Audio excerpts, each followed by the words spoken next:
Hey, do you remember when Donald Trump was allowing Russians to put bounties on the heads of our own troops? You remember that? What happened to that story? That story came, it was a flash in the pan for about a week, 2 weeks, boom, it's gone. Where's Rachel Maddow? Where'd everybody go? This story right here, everybody, is a perfect example of CIA-backed journalists sliding news articles into the American public and manufacturing consent. The CIA, Operation Mockingbird, 30, 40 years ago now? Yeah, close to 40 years ago. Go Google it, what it means. The CIA, they have journalists on their payroll. They make little stories in a third, second world country, and then their mainstream American journalists pick that up and use that as a source. This whole story is exactly why I don't watch New York Times, I don't watch Washington Post, I don't watch MSNBC, CNN, even Fox News. I don't even follow Fox News. Occasionally, something on there will trend, but that's it. So what's the story? Well, it's a pretty big one if it was true. Russia secretly offered Afghan militants bounties to kill U.S. troops, intelligence says. The Trump administration has been deliberating for months about what to do about a stunning intelligence assessment. So let's not bury it. Let's go right to the top paragraph. American intelligence officials have concluded that a Russian military intelligence unit secretly offered bounties to Taliban-linked militants for killing coalition forces in Afghanistan, including targeting American troops amid the peace talks to end the long-running war there, according to officials briefed on the matter. New rule. Any article that says, according to sources familiar, according to officials briefed on the matter, including according to unnamed sources familiar with the issue, are immediately discredited. If it's this big a thing, New York Times, if you're going to accuse the president of borderline treason, then come out with it already. Absolutely ridiculous. And secondly, do the Taliban, after 19 years in Afghanistan, after 19 years of having the U.S. bomb them every single day of every single year, do they really need an incentive to go kill American troops? No. Obama's last 4 years, he dropped 25,000 bombs per year across 7 different countries. So many bombs, in fact, that the military actually ran out of bombs to drop. That's a fact. Go Google that.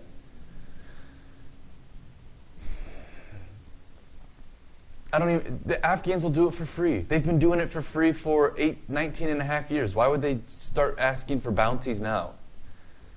This is absolutely ridiculous. And this is a perfect example of the last 4 years of hyperdrive manufacturing consent by fake news outlets like New York Times, Washington Post, and others.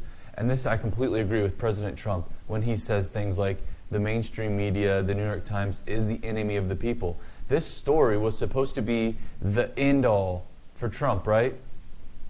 Hang on. We're going to go through that in just a minute. It's completely false. This is another solution. Instead of always reading the New York Times and believing it to be real, you got to break out. You got to go in search of other opinions. Citizen journalism, that's what I'm talking about. I haven't watched or read mainstream anything, including Fox News, for I don't even know how long. Like I said, occasionally something will trend big on Breitbart or Fox News, and I'll peruse over it. But I do not read that stuff daily. I follow different citizen journalists across the internet. And here's a good example. Sarah Abdallah says, the New York Times lied about Iraq, Iran, Syria, Libya, etc. And yet we're expected to believe it's war propaganda about Russia today? I mean, look. To stop Iran's bomb Iran. Oh, that was John Bolton. See ya. I'm glad he's gone. Here's another one. Bomb Syria, even if it's illegal. All right, New York Times. Stopping Gaddafi. Yeah, we did that all right. And now you can buy slaves on an open market for $200 in Libya. Libya is Hillary Clinton and Barack Obama's own. They own it. That's them. That's their legacy. Why we know Iraq is lying. Condoleezza Rice. Again, these are 4 perfect examples of manufacturing consent. CIA-backed. I'm going to get to that in a minute, actually. Here's another one, Aaron Maté. Aaron Maté is not conservative. Aaron Maté is a progressive liberal, but he at least has some honesty. He's at least not just corrupt to the core. Here he says, Russiagate has successfully duped liberals to transmute their justified opposition to Trump into militarism versus Russia. This latest Afghanistan story is thinly sourced and doesn't make sense. Does the Taliban need an incentive to kill Americans? They've been fighting for 19 years. Thank you. Here's another one. Sharmai Narwani. Read the first headline to understand why the warmongering New York Times headlined what basically an anonymous tip in Afghanistan. What's this? Just, 1 month ago? Trump administration finalizing plan to withdraw 4,000 troops from Afghanistan. Hey, do you think the military-industrial complex would like that or hate that? You think the guys that are making all the bombs and the bullets and the guns and the tanks, the guys that are protecting and harvesting all those poppy fields in Afghanistan, do you think that they would be happy or upset that we're withdrawing troops in Afghanistan? Here's the other article she mentions.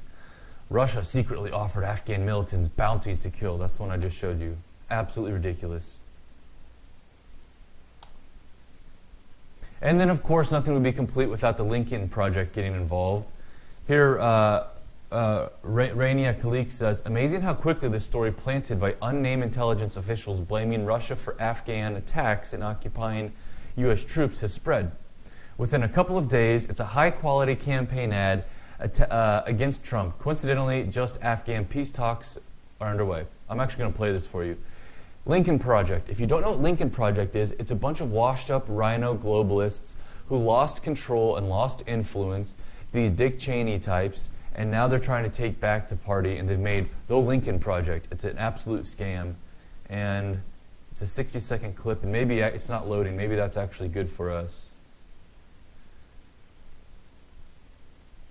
Yeah, I'll link it if I can get it to load. I'm not going to waste my time on them right now. Now, Ryan, how can you be so cavalier in calling this fake news? Where's your evidence? Where's your proof? I'm glad you asked. John Hudson. Wait, who's John? First off, who's John Hudson? I covered his profile right here. It says, I cover diplomacy and national security for the Washington Post. That translates into, I'm a CIA spook and I spoon feed you, the American people, the stories that they feed me from overseas. He says, we have confirmed the New York Times scoop. A Russian military spy unit offered bounties to Taliban-linked militants to attack coalition forces in Afghanistan.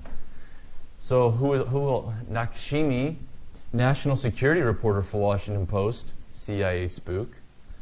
Missy Ryan, I cover military issues and national security for the Washington Post, CIA spook. And Shane Harris, I cover intelligence and national security for Washington Post. Oh, he's also a national security analyst for CNN. He's a double spook. Jimmy Dore, I love this guy. Even though he's a progressive Democrat, I think he's very, very spot on with his criticisms. He says, he's lying. He did not confirm anything from the article. It says, the attempt to stoke violence against Americans, if confirmed. This is how the U.S. corporations manufacture consent through their propaganda arm known as news media. Let's go see here. Does it say that? Where did he see that? From the article. I'm not going to waste your time on that right now. I'm going to skip to the next part.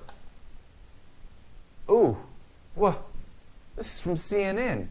Top U.S. general says Russia bounty intelligence, quote, wasn't proved, but, quote, proved enough to worry me. Okay.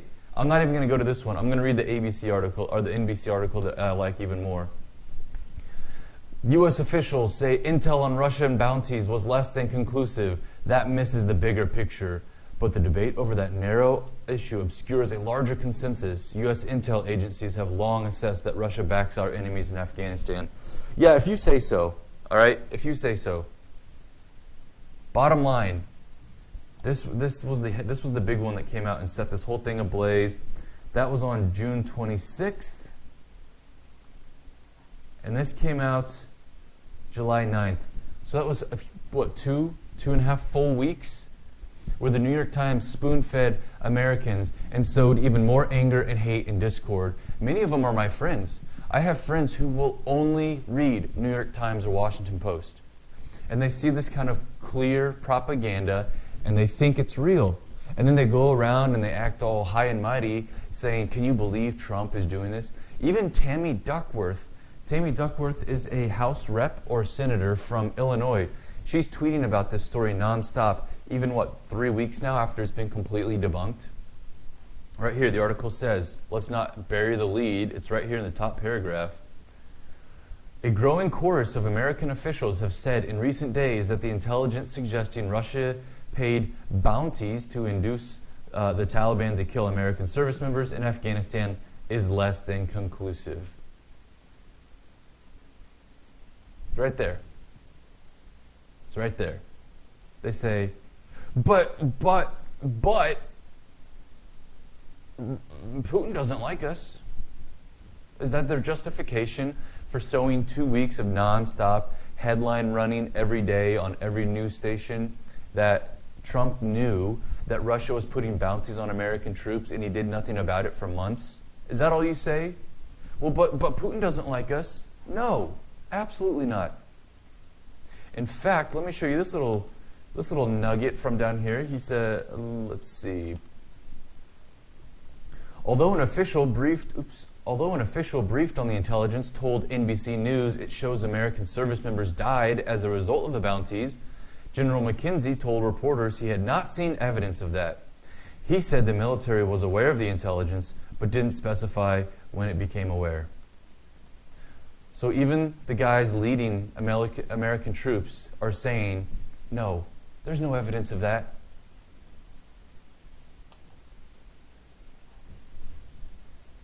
So this is the part where I want all of you watching to remember back when you were in elementary school, especially if you're in my age. Now, if you're in your 40s or 50s or 60s, I'm not sure what textbooks you were using. But back when I was in elementary school, the teacher would give you, say, hey, do homework in the back of this chapter, 1 through 10, and then do critical thinking questions 1 and 2. And I hated that because it would be a paragraph you would have to read, or 2 paragraphs, and then these questions that would say, what about this? And then you'd write your answer, and it would say, well, what about if this were the case? And you would have to use your brain and actually write out all, and I hated it. And now I can see why. Because you need it in America right now. And nobody, it seems, in the millennial generation has any strength of critical thinking. Why would the CIA and the military-industrial complex want you to think that Trump is trying to destroy and let American troops die, and that we need to get him out of there, and that we need to actually put more troops and stay in Afghanistan longer? Well, because at the exact same time that this story is coming out, Trump has tried for like the 4th or 5th time in 3.5 years to get the damn troops out of the Middle East. Right here, ABC News. U.S. tries to push forward Taliban deal amid bounty reports. Trump's moves to withdraw from Afghanistan. Trump's moves to withdraw from Afghanistan. And if you didn't catch it, I don't have the article pulled up, but if you didn't catch it, the Democrat Party completely voted against removing troops from Afghanistan. How the hell is the Democrat Party voting against? The Democrat Party, that was the anti-war group in the 70s. It's a new Democrat Party. It's not your old Democrat Party, that's for sure. You guys seen what's going on here? If you guys can't see it yet, and your abstract thinking, your imagination can't quite lead you to connect A to B, I'm going to end this with a little 2 or 3 minute clip here. Now, this is a 15-minute interview. You should go find this on YouTube and watch it. Every single second is eye-opening. But I'm going to show you just about 2 to 3 minutes of it, and I'm going to end the video on this. This is an interview from 1975? No. I forget when this interview is from. 1983. It's from 1983. Former CIA agent John Stockwell talks about how the CIA worked in Vietnam and elsewhere. I've done a ton of Googling to make sure that this is valid, make sure the 2 people in this video were real, and verify what they're saying. And the people they mention, it's all there. You do your homework. You prove me wrong. Listen to how he says the CIA works in these little satellite offices around the world in 2nd and 3rd nations, develops these stories, feeds them to a low-hanging fruit, who then feeds them to ABC News or New York Times, or whoever it might be. And I'm going to end it on this.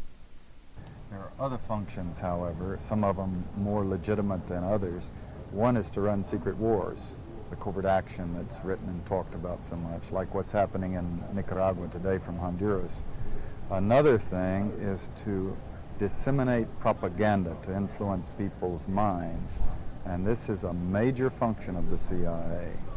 And unfortunately, of course, it overlaps into the gathering of information. You have contact with a journalist, you will give him true stories, you'll get information from him, you'll also give him false stories. But you do buy his confidence with true stories? You buy his confidence and set him up. We've seen this happen recently with Jack Anderson, for example, who has his intelligence sources, and he has also admitted that he's been set up by them. You know, every fifth story just simply being false. You also work on their human vulnerabilities to recruit them in a classic sense, to make them your agent so that you can control what they do, so you don't have to set them up sort of, you know, by putting one over on them. So you can say, here, plant this one next Tuesday. Can you do this with responsible reporters? Yes, the Church Committee brought it out in 1975, and then Woodward and Bernstein put an article in Rolling Stone a couple of years later. 400 journalists cooperating with the CIA, including some of the biggest names in the business, to consciously introduce the stories into the press. Well, give me a concrete example of how you use the press this way, how a false story is planted and how you got it published. Well, for example, in my war, the Angola War that I helped to manage, 1/3 of my staff was propaganda. Ironically, it's called covert action inside the CIA. Outside, that means the violent part. I had propagandists all over the world, principally in London, Kinshasa, and Zambia. We would take stories which we would write and put them in the Zambia Times, and then pull them out and send them to a journalist on our payroll in Europe. But his cover story, you see, would be that he had gotten them from his stringer in Lusaka, who had gotten them from the Zambia Times. We had the complicity of the government of Zambia, Kenneth Kaunda, if you will, to put these false stories into his newspapers. But after that point, the journalists, Reuters and AFP, the management was not witting of it. Now, our contact man in Europe was, and we pumped just dozens of stories about Cuban atrocities, Cuban rapists. In one case, we had the Cuban rapists caught and tried by the Ovimbundu maidens who had been their victims, and then we ran photographs that made almost every newspaper in the country of the Cubans being executed by the Ovimbundu women who supposedly had been their victims. But these were fake photos? Oh, absolutely. We didn't know of one single atrocity committed by the Cubans. It was pure, raw, false propaganda to create an illusion of communists, you know, eating babies for breakfast and that sort of totally false